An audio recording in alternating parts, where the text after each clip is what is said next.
So we're going to be talking about one of the biggest missed maintenance features when it comes to owning your dryer. So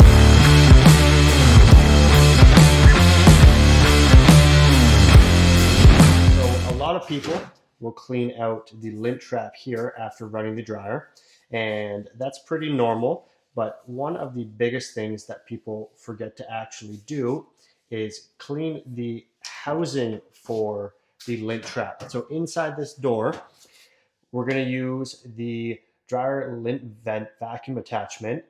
It's from Sealegend, and what we're going to do is attach it to our Shark Rocket vacuum, and we're going to vacuum out the inside down here that actually runs to the vent.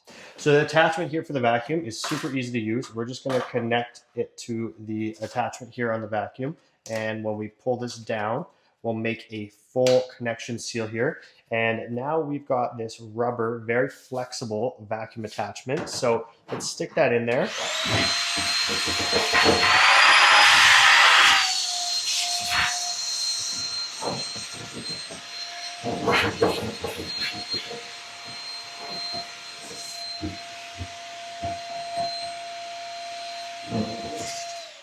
So let's take a look here at what we just got out. So look at all this leftover lint that's stuck on the inside of the housing here.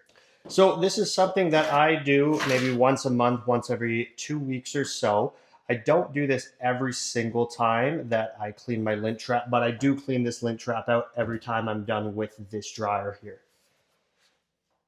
So in my description, I'm going to put a link of where you can pick one of these up. It is definitely a household item that every homeowner should have for cleaning out the dryer vent. So that is one of the biggest causes of fires in your dryer is the lint on the inside of the housing collection portion here building up and blocking out the access for the dryer to function correctly.